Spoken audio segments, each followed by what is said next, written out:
July. Toscanini takes a walk. Have a good time. Take care. See you in September. On the way home that last day of school, Shirley heard their voices echoing. Beset, she wavered. Sometimes she ran, couldn't wait to get away. Sometimes she dallied, turning back for one more glimpse of PS8.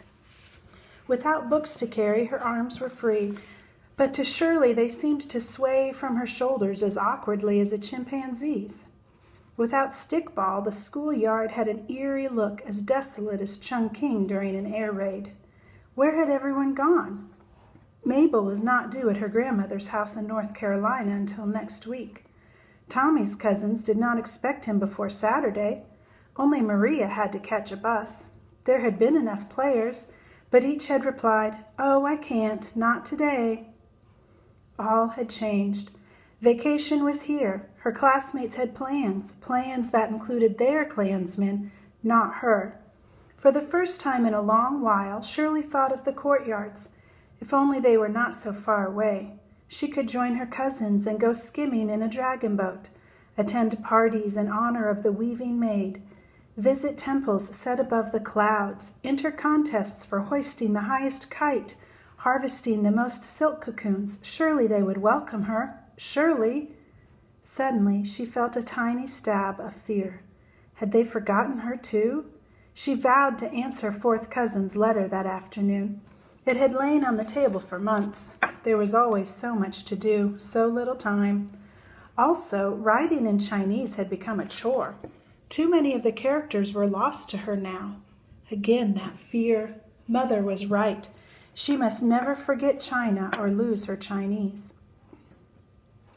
But then Shirley stuffed her hands in her pocket and fingered the report card. Slowly, pride took hold. She had passed every course and had gotten A's for effort. Mother would be delighted.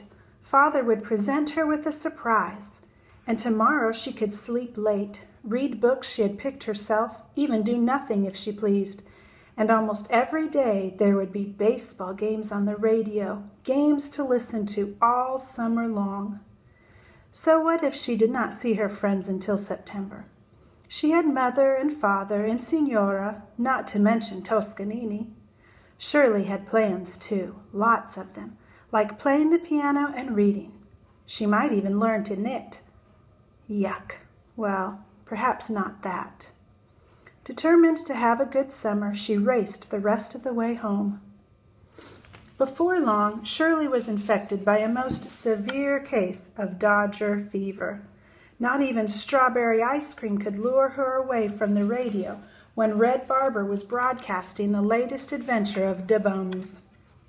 Truly nothing else mattered, not the heat that glued her skin to the plastic chair, not an outing to the beach, not even a movie followed by a beef pot pie at the automat.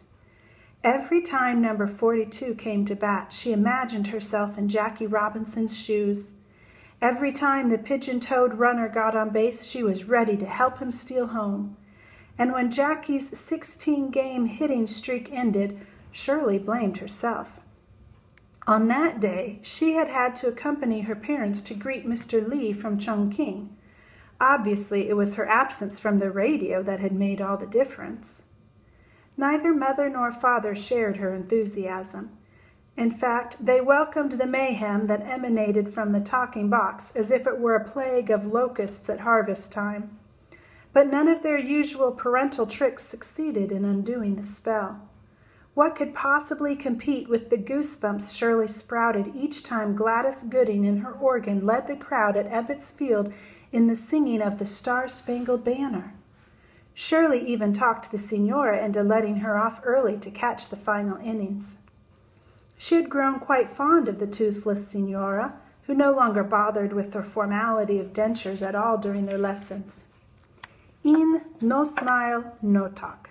Out, no eat. Problema, big problema. Her initial impression of Toscanini had been more difficult to overcome, however. What a nag he was. Squawk, squawk, squawk. Even so, one sultry afternoon when the curtains hung perfectly still, she volunteered to take Toscanini for a walk. Walk? repeated the Signora, smacking her head in disbelief. Walk? Dogs go for walks. Cats may be, but never birds.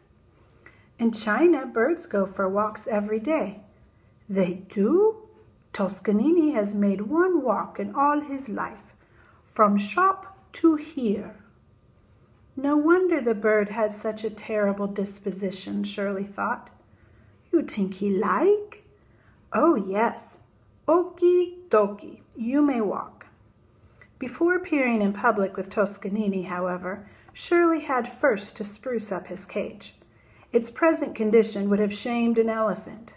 Upstairs, she quickly dismissed Grandfather's practice of setting the bird free during the cleaning and inviting it back inside with a mere whistle. Toscanini was hardly the type to be trusted. Besides, if Mother ever came through the door to find a strange parrot whooshing about the apartment, she would faint away. What to do, what to do? No problema. With a pair of chopsticks, she removed what could be easily removed. With Father's toothbrush, she tackled the rest. And Shirley was right. Toscanini loved walking. He blew out his chest to soak in the sunshine.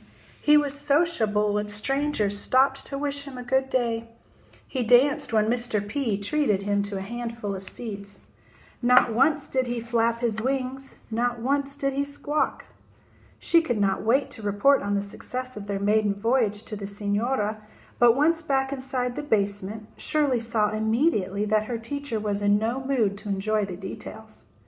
Rocking back and forth, the figure in black stared blankly ahead. The folds of her cheeks were drawn in a mournful pucker. On her lap was a letter. She never noticed that her pupil was back.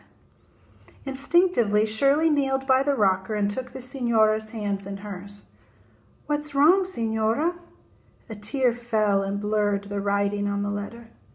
Please don't cry, Signora, please. Shirley wondered if she should go get her mother. Little girl, you are nice, very nice, like my Nonny. She pretty too. Who's Nonny?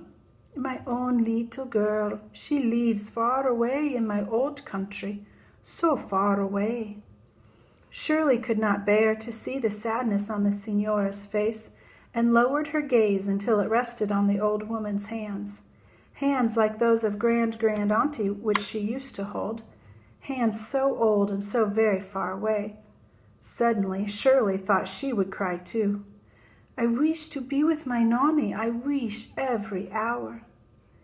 Why can't you? Who care for house?